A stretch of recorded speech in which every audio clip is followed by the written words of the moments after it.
Hello, this is Patrick W. Crawford, Moo-Ack Productions, and this is a tutorial slash demonstration of the use of drivers and constraints in Blender.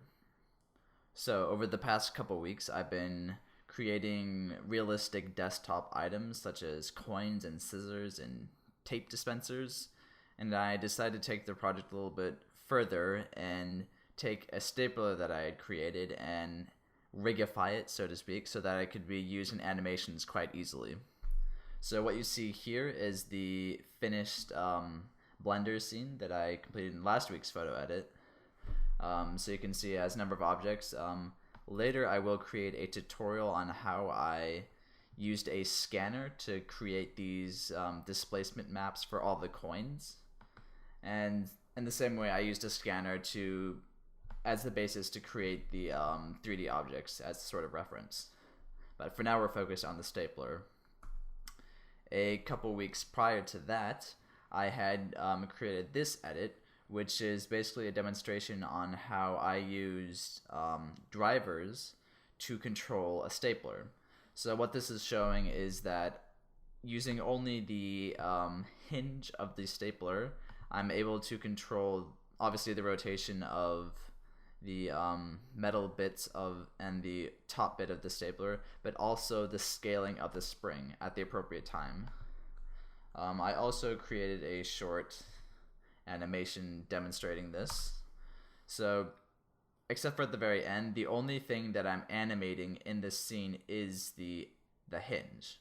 So the scaling and movement of everything else, other than the number of staples and that metal bit at the end, everything is controlled just by the rotation of that hinge. So as you can see, otherwise you would have to animate each bit of the stapler individually, which, as you'll see in a second, there's a lot of bits to it, so it saves a lot of time. So what I'm opening here is the finished scene, the desktop scanning scene. I will post this scene freely up on Blendswap. To download it and all the textures and everything, you just have to create an account. It's opening very slowly.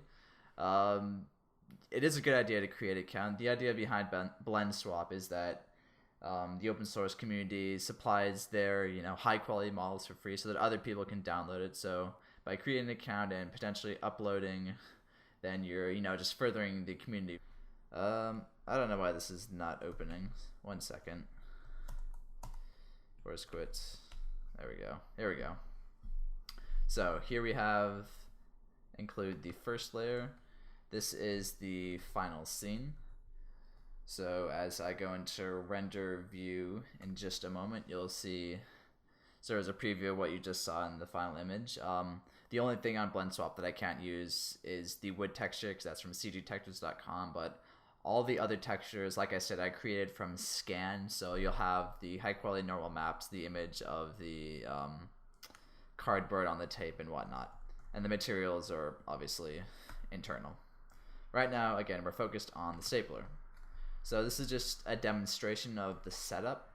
So again, right here, I only have the hinge of the stapler selected. And with that, from any orientation or view in the 3D viewport, I can rotate this and the stapler responds as it would as if it was being pushed on above, on the top by hand or something. So from here you can see that this hinge, or the spring here, scales and moves around as it should in the real world. If I look in here, you see that this slider at the bottom moves back and forth as the top part of the staple moves back and forth. And if I go here, as I push down, different parts of the stapler start or stop rotating as they would, coming into contact with everything. And of course, going to wireframe view, you see that at the appropriate time, the spring is scaling itself, compressing or uncompressing. So it's a really useful model, because otherwise you would have to animate this box separately to this box here, or this thing, and this box, you can select it, that one would have to be animated separately. So with this slider, the spring scaling would have to be different. This spring here would have to be animated with its scale and that scale there, and just a whole number of things. So the fact that it's all basically parameterized by this one constraint is very useful. I will say that there is some limitation to this setup. Like, for example, the spring and the movement of the slider is not perfect. That's used by a driver, and the equation isn't quite right, but it's still a good approximation. And also, just for demonstration, the reason this is red, you can also, using the array modifier, of course, increase or decrease the number of actual staples. And this is, if you were to rotate this by 180 degrees, then you would have the other way around, the side of the staples used. So what I'm going to show you is a sort of simple setup of this stapler from a fresh blend file, so you can follow along. So if I just add I'll add a plane, top view, 5 numpad to start manipulating everything. So make it a bit wider, just like that. I'm pressing E to extrude, just making a box sort of, duplicating it, bringing it up. We're going to bring the top up a bit more. Then I'm going to duplicate it again, scale it in some, and scale this top part. I'm going to scale it along this axis a bit. You'll see in a moment, the purpose of this is just to make sure you can see everything properly. So it's not completely realistic stapler, but oh well. So adding a cylinder RX 90 degrees, so rotating on its side, scaling it in, putting it there, you can sort of start to see how this is going to look like a stapler abstractly. With the cylinder we just added selected, and press Control A, and this will bring up a menu for apply, and this will just basically take that rotation, apply the rotation so that is as if it was actually orientated that way, which is what you want. So I'm going to quickly just add materials to these objects we added so we can easily see the difference between what we're selecting. So I'll make this red or orange or whatever. We're going to make this, I don't know, blue. Sure, why not? And the rest we can see easily enough. So the first thing that we want to do is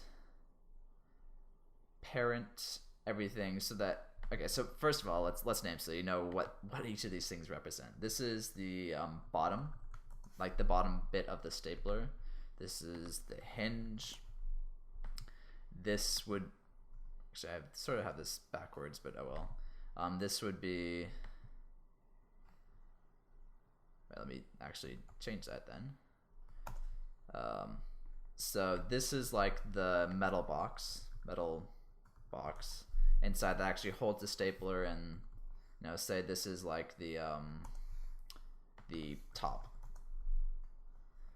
So we want, it's always a good idea to save. So just save T3. So with the top box selected, parent that to the hinge using Control P. Same with that object, and parent the hinge to the base. So right now, if we were just to rotate the hinge, we already see we have a if you want to stop here, that is a stapler as it is. Of course, there's no constraint, so it's not as convenient. From a different angle, it rotates on a different axis. So let's start with using constraints to make this a bit more convenient. So with the cylinder or hinge selected, we'll go to the constraints under the buttons window. That's this one, and of course we're going to add a limit rotation. So we want to first make sure this is local space. A quick note on that: if this object is not parented to anything, it is the end of the parent-child relationship, then this won't have any effect. So you have to make sure that the object here is parented to the base or something else. Otherwise, local space means nothing. So first of all, I know that this I want to rotate just on the y-axis. So I'm going to hit limit x and z to be 0. And then I need to figure out where I want the limit on the y-axis to start. So I'm looking here, this is about where the end is, right? So I want to make that, that's about 6 degrees. So limit maximum is 6. So now if I go down there, it stops there. The minimum, I'll figure out here. Staplers, they usually have like some point where they can't turn back any further. I'll just call it like 130 degrees. So minus 130 there. And so that's sort of like the limits of how much the hinge can move or not. All right. I'm just going to move this up just for the sake of making it actually appear more like the stapler. Yeah, this is very bad representation, but whatever. So that's basic setup of the stapler. So now, actually what we want, this actually should rotate a bit farther, because the hinge should be able to rotate to the point where this the top part of the stapler hits the base. So that's sort of like at this point, which is 8.2 or 0.1 rather. So that's actually more accurate. So the next step to realize is then that of course if the top part of the stapler hits the bottom, this blue bit here cannot actually be going through the base. And in fact, the way the stapler works is that a rod on this top block here, or a metal sheet rather, pushes on the stapler down here as this can't rotate any farther, and that's what forces the actual staple out. So we need to make another constraint which will at a certain point limit the rotation of the blue box, because otherwise it goes through the base of the staple. So first off, let's reset the position of the center of the box to be the same as that of the hinge, because right now if I just add a rotation constraint, it will start rotating in this direction, or that's not what we want at all. So you could parent it to another null object here, but it's a bit cleaner to do it this way. So select the hinge again, hit Shift S and bring up cursor to select it. That moves the 3D cursor to that location. Select our inner metal box again, go over here, hit origin, and hit origin to 3D cursor. If you don't have that window, it's just T and N to open the different parameters.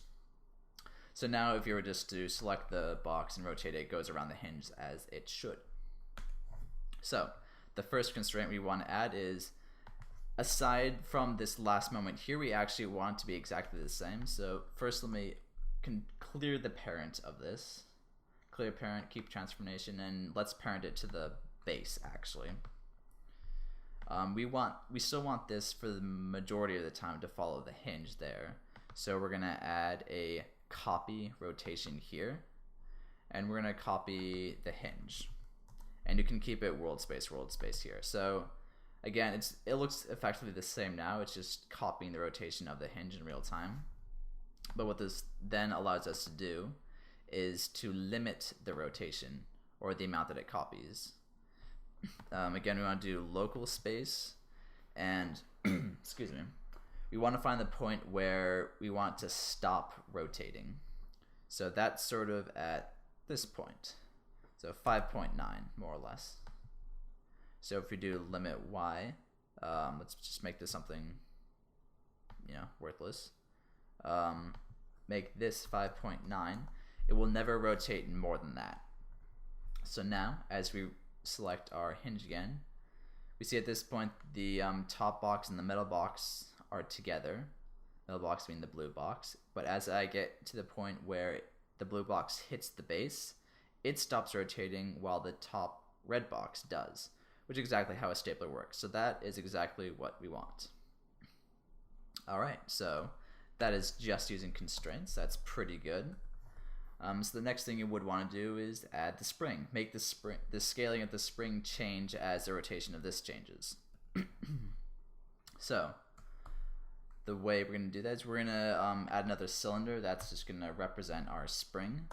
We're going to move this up so that it is the bottom of the cylinder is at its center of mass there, that point there. You'll see why in a moment. So as we scale it down, it stays in that position. Going to wireframe so we can see everything. I'm going to place it over here, basically on top of the on the base, and I go into vertex mode. I'm just going to move these vertices down so that they just hit the top of the metal blue box, the inner side of the staple. So the idea of moving the center of mass, or the center of the object, down there is so that if we were to scale it on the z-axis, it only moves basically the top part of the object. Obviously, if you want to do an actual stapler, this would be a spring as opposed to a cylinder, but it would still be a single object and it would work in the same way. So what we want to do is constrain the scaling. So first of all, I'm just going to do one tab, and limit. Let's actually first, again, Control A, apply the scaling that we had done. We're basically making sure that the X and Y scaling stays the same. So now if we were to just press S, it only will scale in the vertical direction, which is good. Change this to local. Again, we haven't parented anything, so make sure you parent this to the base so that it follows the base like everything else. So now what we want to do is control how the other limiting works. So obviously at this point and up to this point, the spring is at its maximum decompression, so it shouldn't change at all. But once we get down to here, it should start getting smaller. So let's rotate the hinge to the maximum position, like so. And we basically want this spring to get scaled to this point, more or less. So that's at about 0.74. So a trick that I found is if you limit the maximum scaling, right now if I just set that, the maximum scaling is 1, that means the Z scale cannot exceed 1. If you lower that, you're effectively controlling what the Z scale is. So if we set it to be 0.71, then that's what the maximum scale will be set to. Maybe 0.2 might be better, or even 4. Let's do 0.75. It's a more sensible number, I suppose. I suppose you could like rotate this something like that and do something else fancy, but for now it's fine. Saving again. So when the rotation of this cylinder is at its maximum, so that the blue box is hitting the base, we want the scaling of the vertical scale of the spring to be, let's call it spring first of all, spring. You want that to be 0.75, but when the rotation of this is at 0 or lower, or in this direction, we want to go back to 1. So the way we can do that is by using, as you guessed it, drivers. There's no really possible way you can otherwise achieve this using just the given constraints, at least not that I can think of, so we need to use driver. And funnily enough, I suppose the constraints actually are in a way drivers themselves, but just given a more visual and convenient way to work with. As you'll see shortly, drivers have a lot more control you can add to them. So what I'm going to do is, hovering over this window for the maximum Z scaling, I'm going to right click, and this brings up another window of a bunch of different options. We're going to say add driver. You'll see that works because it turns purple. So what we're going to do is you can go and click up here and go down to the animation window, or you can just press Control left until press it twice until you come to this screen. And again, you have this 3D viewport, so just rearrange it so we can see what's going on. Press 5 to go into orthographic view, so things perpendicular. And down here, just move this up a little bit. Down here it says F curve editor. That is where you usually see your curves of the animation. We want to change this to drivers, and you'll see we already have something here. So just like in the 3D window, if you press N, it brings up properties. So press N here, and you see a bunch of options. Right now it might look really confusing and daunting, but it's not that complicated. Basically, all a driver is it takes variables like this, which can be come from various different things, such as distance of objects or rotation of objects or transformations of other objects. It takes these variables as numbers, and you can integrate them somehow in a scripted expression to be the output of this driver.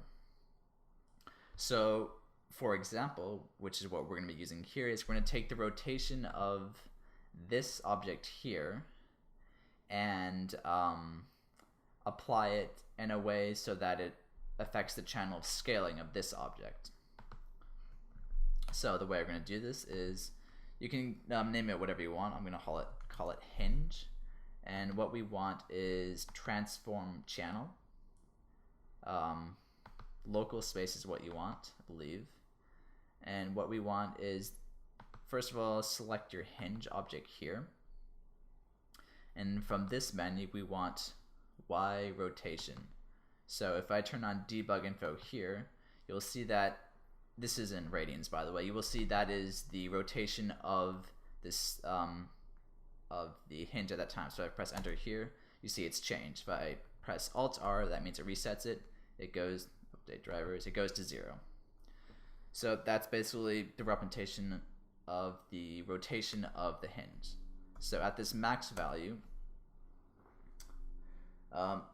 anyways, we need to somehow relate that in an equation such that when the rotation is at 0.141 radians, the hinge is at a scaling of 0.750. Likewise, when the hinge is at 0 degrees radians, update driver, there we go, then it will be at 1.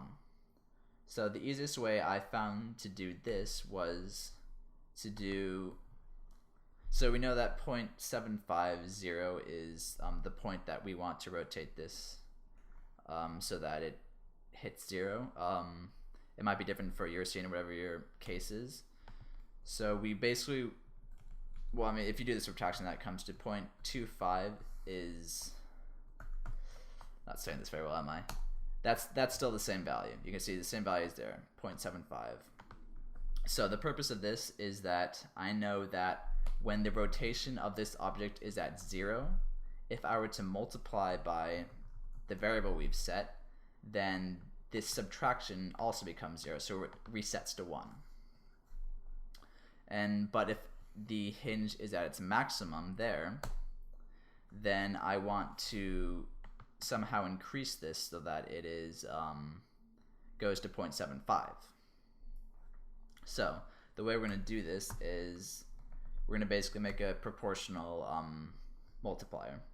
So we want this value at this maximum rotation of the hinge to be 0.75 overall, or we want the ratio of hinge over some number to equal 1, so that it is 1 minus 0.250. So we see down here that the maximum value, which is the value of the hinge at that time, is 0.141 from down here. We see that is what we need to multiply by. I need to finish my brackets there. And so now that's basically the scalar proportion of how much it is in that direction. So now if we rotate our cylinder, you see that, scroll in here, the scaling of the spring object changes with the rotation of the hinge, which is exactly what we want. It's not quite perfect. It has to do with the fact that this object here is rotating farther than that. So in fact, I should actually use the rotation of the metal box. So now since this is related to the rotation of this, let's go into this view so we can see it properly. It at least stops at the same point. But that's basically the setup of the spring. So as you can see, it didn't take too long. You've now only have one parameter to control the rotation of the inner metal box as well as the upper red box and the compression of the spring. Likewise, you would do a similar setup for a spring that is, you know, up here. And also, if you want, like, say, this to, you know, separate from the metal box there. So that's the extent of the tutorial I'm going to actually show. What I will do now is go back to my other scene with the finished stapler and show you what further things I had to do. It does get more complicated, but as long as you sort of think through what you need to do and realize, you know, use the constraints the best way you can to do everything, then you can make things much more convenient for yourself. I will say one note: wherever possible, try and use constraints, just because they're more straightforward, and if you need to, you can turn them off or on to debug things. No idea what's going on there. I probably didn't apply something or another. Yeah, I have some weird things set up here, but ignore that. But and drivers can get more complicated with, you know, equations and whatnot. So it's sometimes better, where possible, try and use constraint. But when you need to use a driver, just kind of sit down, think it through. What I showed you already may have sounded very mathematical, but it comes out to be fairly logical. You just think through the situation of what you need to have happen under which circumstances. So just to kind of show how I did the rest of this setup, again, the top box there is its own constraint rotation. I did set this up a bit differently. I hadn't thought of the initial way I did for making this rotation differ from that. I actually did use a driver for that, I believe. Could be, I'm pretty sure I did. Somewhere. I mean, I'm looking for the purple there. I don't see where it is, but somehow or another, I did a bit of a different setup. But the endpoint is the same. So just to quickly show how I did the spring effect. I mean, again, I showed you before, it's not perfect. It does move at a slightly different rate, but for a, you know, rudimentary example of a stapler, it works pretty well. Basically what it is, let me just Alt-R this so you can see everything. If I select the spring, hit Tab, you'll look into here and you will see that it's actually just one cylinder with a few subdivisions. I'm going to go into here. You see that there's an array modifier of a very large number. So that way it's just consistent. You don't have a large objects. Goes way off the end of the string, or the screen. After that, I have a curve modifier, which is a Bezier circle. So if I can find that object, it's very possible I have it hidden actually. So I have a number of other things in this scene that I have hidden. Dear. Well, anyways, it's just a circle basically, which is what causes it to. Here it is. Oh no, it wasn't hidden. Oh yeah, it's just very small. This circle is what causes the this long cylinder to be curved. Let's select it again. Go back. So if I were to rotate around, it you know, affects the the mesh in a different way. I always find working with the curve modifier to be really sketchy, but in this case is the only way I could figure out a way of changing how the object works. Like that is weird. I'm just rotating it, by the way. Oh god. What does scaling do? I can't quite remember. I basically set that. I think if you rotate it, oh god, on the X. Yeah, here we go. So if you rotate the this, you know, circle on the y-axis, since it is acting as the curve modifier for the cylinder, which becomes a spring, it basically changes how much the spring goes in the shape of a circle. Currently, you're also seeing another modifier. So let me I disabled it now. Where you Bezier circle. There we go. All right. So if I rotate on the y-axis, at some point it just becomes a straight line as it was. That's unaltered. And as I rotate it more and more, it curls more and more to a point where it becomes all part of one circle. So basically, to change the length of the spring, I made a constraint that by some factor amount would change the rotation of the circle. The other modifier attached to this is another curve modifier that follows another Bezier path. This one's a bit sketchier. If I can find the actual path, you will see that, again, I might not be using the curve modifier to the most efficient degree. I don't even know where it is. Oh well. But it doesn't follow the path. The spring coil does not follow the path of the of this path here perfectly, and so I had to do some weird things to make it fit properly. But the way that I made it so that rotating this changed the position of the path of the end of this path here, which the spring follows, is using a hook. And I believe that is what this empty is here. So if I were to move this around on the x-axis, yes, it is. Good. The end of the Bezier path is hooked to this object. That can be another tutorial in itself. You can look it up.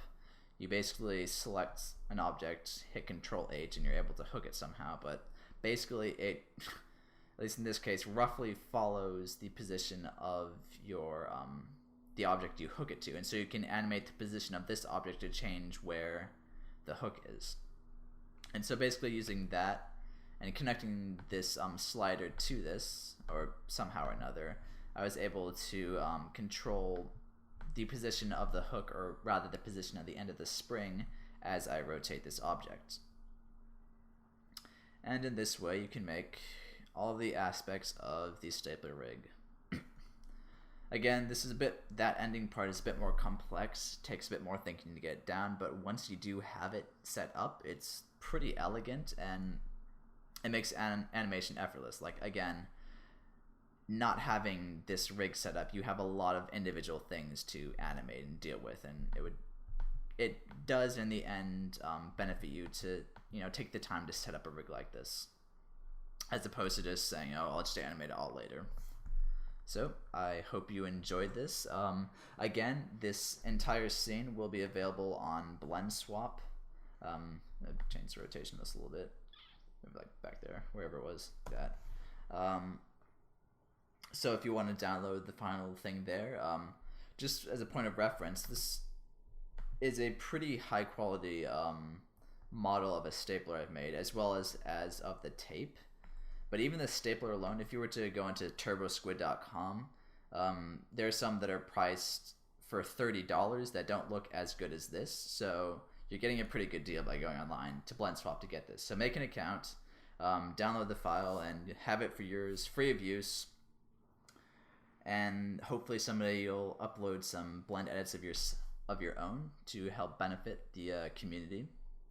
But aside from that, I hope you learned something from this, and I'll catch you next time. Moo-Ack.